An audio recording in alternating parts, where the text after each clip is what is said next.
ಅದ್ಭುತ ನಡಿಗೆ ನ್ಯೂಸಿಗೆ ಸ್ವಾಗತ.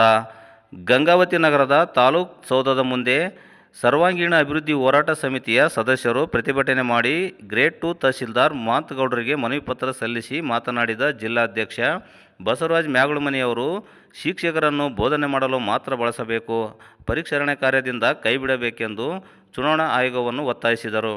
ರಾಜ್ಯದಲ್ಲಿ ಸ್ಥಳೀಯ ಸಂಸ್ಥೆಯ ಚುನಾವಣೆಗಳು ಪ್ರತಿ ಹಂತದಲ್ಲಿ ನಡೆಯುತ್ತಲೇ ಇರುತ್ತವೆ. ಆದರೆ ಶಾಲೆಗಳಲ್ಲಿ ಮಕ್ಕಳ ಕಲಿಕೆ ಮೇಲೆ ವ್ಯತಿರಿಕ್ತ ಪರಿಣಾಮ ಬೀರಿ ಕಲಿಕೆಯಲ್ಲಿ ಹಿನ್ನಡೆಯಾಗುತ್ತದೆ. ಪರೀಕ್ಷಾ ಸಮಯ ಸಮೀಪಿಸುತ್ತಿದೆ. ಹಾಗಾಗಿ ಶಿಕ್ಷಕರನ್ನು ಪರಿಷ್ಕರಣೆಯಿಂದ ಕೈಬಿಡಬೇಕೆಂದು ಮನವಿ ಪತ್ರ ಸಲ್ಲಿಸಿದರು. ಈ ಸಂದರ್ಭದಲ್ಲಿ ಚಂದ್ರು ನಿಸರ್ಗ, ಬಸವರಾಜ ನಾಯಕ್, ಮಂಜುನಾಥ್ ಚನ್ನದಾಸರ್, ಅರವಿಂದ್ ಯೋಗಿ, ಮೇಘರಾಜ್, ಜಂಬಯ್ಯ ಸ್ವಾಮಿ, ನಾಗರಾಜ್, ಹನುಮೇಶ್, ಗಿರೀಶ್, ವೆಂಕಟೇಶ್, ಶ್ರೀರಾಮ್ ಸೇರಿದಂತೆ ಸಮಿತಿಯ ಸದಸ್ಯರು ಪಾಲ್ಗೊಂಡಿದ್ದರು. ಕೊಪ್ಪಳ ಜಿಲ್ಲಾ ಸರ್ವಾಂಗೀಣ ಅಭಿವೃದ್ಧಿ ಹೋರಾಟ ಸಮಿತಿ ವತಿಯಿಂದ ಮಾನ್ಯ ತಹಶೀಲ್ದಾರ್ ಗಂಗಾವತಿ ಅವರ ಮುಖಾಂತರ ಮಾನ್ಯ ಮುಖ್ಯ ಚುನಾವಣಾಧಿಕಾರಿಗಳು, ಚುನಾವಣಾ ಆಯೋಗ, ಕರ್ನಾಟಕ ಸರ್ಕಾರ, ವಿಧಾನಸೌಧ ಬೆಂಗಳೂರಿವರೆಗೆ ಮನವಿಯನ್ನು ಸಲ್ಲಿಸ್ತಾ ಇದ್ದೇವೆ. ರಾಜ್ಯದಲ್ಲಿ ಸ್ಥಳೀಯ ಸಂಸ್ಥೆಯ ಚುನಾವಣೆಗಳು, ವಿಧಾನಸಭೆ, ಲೋಕಸಭೆ ಚುನಾವಣೆಗಳು ಪ್ರತಿ ಹಂತದಲ್ಲಿ ನಡೆಯುತ್ತಲೇ ಇರುತ್ತವೆ.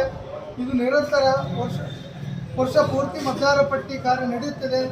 ಈ ಕಾರ್ಯಕ್ಕೆ ಸರ್ಕಾರಿ ಶಾಲೆಯ ಶಿಕ್ಷಕರನ್ನು ನಿಯೋಜನೆ ಮಾಡುತ್ತಿರುವುದರಿಂದ ಮಕ್ಕಳ ಕಲಿಕೆಯ ಮೇಲೆ ವ್ಯತಿರಿಕ್ತ ಪರಿಣಾಮ ಬೀರಿ ಕಲಿಕೆ ಹಿನ್ನಡೆಯಾಗುತ್ತದೆ. ಒತ್ತಡದಲ್ಲಿ ಶಿಕ್ಷಕರು ಕಾರ್ಯನಿರ್ವಹಿಸಬೇಕಾದ ಪರಿಸ್ಥಿತಿ ಉಂಟಾಗಿದೆ. ಪರೀಕ್ಷಾ ಸಮಯ ಸಮೀಪಿಸುತ್ತಿದ್ದರೂ ಮತದಾರ ಪಟ್ಟಿ ಪರಿಷ್ಕರಣೆ ಕಾರ್ಯದಲ್ಲಿ ತೊಡಗಿರುವುದು ಸರ್ಕಾರಿ ಶಾಲೆಯಲ್ಲಿ ಓದುತ್ತಿರುವ ವಿದ್ಯಾರ್ಥಿಗಳು ಏನು ಪಾಪ ಮಾಡಿದ್ದಾರೆ ಎನ್ನುವ ಭಾವನೆ ಉಂಟಾಗುತ್ತದೆ. ಬಡವರು ತಮ್ಮ ಮಕ್ಕಳ ಉಜ್ವಲ ಭವಿಷ್ಯಕ್ಕಾಗಿ ಕಷ್ಟಪಟ್ಟು ಸರ್ಕಾರಿ ಶಾಲೆಗೆ ಸೇರಿಸಿ ಆತಂಕ ಪಡುತ್ತಿದ್ದಾರೆ.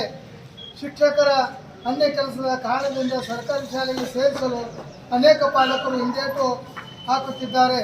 ಸರ್ಕಾರಿ ಶಾಲೆಗಳು ಉಳಿದರೆ ಬಡವರು ಮಕ್ಕಳು ಶಿಕ್ಷಣ ಪಡೆಯುತ್ತಾರೆ. ಜೀವನ ರೂಪಿಸಿಕೊಳ್ಳುವುದು ಶಿಕ್ಷಣದಿಂದ ಮಾತ್ರ ಸಾಧ್ಯ. ಹಾಗೂ ಕನ್ನಡ ಭಾಷೆ ಉಳಿಯಬೇಕಾದ ಸರ್ಕಾರಿ ಶಾಲೆಗಳು ಉಳಿಯಬೇಕು. ಈ ನಿಟ್ಟಿನಲ್ಲಿ ಶಿಕ್ಷಕರನ್ನು ಮತದಾರ ಪಟ್ಟಿ ಪರಿಷ್ಕರಣೆ ಕಾರ್ಯದಿಂದ ಕೈಬಿಡಬೇಕು. ಇತ್ತೀಚೆಗೆ ತಂತ್ರಜ್ಞಾನ ಮುಂದುವರಿದ ಭಾಗವಾಗಿ ಆಧಾರ್ ಕಾರ್ಡ್, ರೇಷನ್ ಕಾರ್ಡ್, ಜಾತಿ ಆದಾಯ 371J, ವಿವಿಧ ಪರೀಕ್ಷೆಗಳು ಮತ್ತು ವಿವಿಧ ಹುದ್ದೆಗಳಿಗೆ ಆನ್ಲೈನ್ ಮೂಲಕ ಅರ್ಜಿ ಸಲ್ಲಿಸಲಾಗುತ್ತದೆ. ಅದೇ ಮಾದರಿಯಲ್ಲಿ ಮತದಾರ ಪಟ್ಟಿ ಪರಿಷ್ಕರಣೆಯನ್ನು ಕೂಡ ಆನ್ಲೈನ್ ಮೂಲಕ ಕಾರ್ಯ ಮಾಡಲು ಕ್ರಮ ಕೈಗೊಳ್ಳಬೇಕು. ಇಲ್ಲವೇ ವಿವಿಧ ಇಲಾಖೆಗಳಲ್ಲಿ ಮಹತ್ವದ ದಾಖಲೆಗಳನ್ನು ನಿರ್ವಹಿಸಲು ಕಂಪ್ಯೂಟರ್ ಡಾಟಾ ಆಪರೇಟರನ್ನು ನೇಮಕ ಮಾಡಿದಂತೆ ಅಥವಾ ಪದವೀಧರ ನಿರುದ್ಯೋಗಿಗಳನ್ನು ಮತದಾರ ಪಟ್ಟಿ ಪರಿಷ್ಕರಣೆ ಕಾರ್ಯಕ್ಕೆ ನೇಮಕ ಮಾಡಿದರೆ ನಿರುದ್ಯೋಗ ಸಮಸ್ಯೆಯೂ ನಿವಾರಣೆಯಾಗುವುದಲ್ಲದೆ ಸರ್ಕಾರಿ ಶಾಲೆಯಲ್ಲಿ ಕಲಿಯುವ ಮಕ್ಕಳಿಗೂ ಅನುಕೂಲವಾಗುತ್ತದೆ. ಈ ಕಾರ್ಯದಿಂದ ಶಿಕ್ಷಕರನ್ನು ಕೈಬಿಡದಿದ್ದರೆ ವಿದ್ಯಾರ್ಥಿಗಳು, ಪಾಲಕರು, ಶಿಕ್ಷಕರು ಹಾಗೂ ವಿವಿಧ ಸಂಘಟನೆಗಳೊಂದಿಗೆ ಹೋರಾಟ ಮುಂದಿನ ದಿನಗಳಲ್ಲಿ ಉಗ್ರ ಹೋರಾಟ ಮಾಡಿಕೊಳ್ಳಲಾಗುವುದೆಂದು ಈ ಮೂಲಕ ಒತ್ತಾಯಿಸುತ್ತೇವೆ. ಸರ್ವಾಂಗೀಣ ಅಭಿವೃದ್ಧಿ ಹೋರಾಟ ಸಮಿತಿ ಕೊಪ್ಪಳ ಜಿಲ್ಲಾಧ್ಯಕ್ಷರಾದ ಶ್ರೀ ಬಸವರಾಜ ಮ್ಯಾಗುಳಮನಿ ಹಾಗೂ ಸರ್ವ ಸದಸ್ಯರು ಏನೊಂದು ಮನವಿ ಪತ್ರ ಸಲ್ಲಿಸಿದ್ದಾರೆ. ಮಾನ್ಯ ಮುಖ್ಯ ಚುನಾವಣಾಧಿಕಾರಿಗಳು, ಚುನಾವಣಾ ಆಯೋಗ, ಕರ್ನಾಟಕ ಸರ್ಕಾರ, ವಿಧಾನಸಭೆ ಬೆಂಗಳೂರವರಿಗೆ ನಾವು ನಮ್ಮ ಮನವಿ ಪತ್ರವನ್ನು ಮಾನ್ಯ ಜಿಲ್ಲಾಧಿಕಾರಿಗಳು ಕೊಪ್ಪಳರವರ ಮೂಲಕ ಸಲ್ಲಿಸಲಾಗುವುದು ಅಂತ ಹೇಳ್ತಾ ತಮ್ಮೆಲ್ಲರಿಗೂ ಧನ್ಯವಾದ. ಬನ್ನಿ.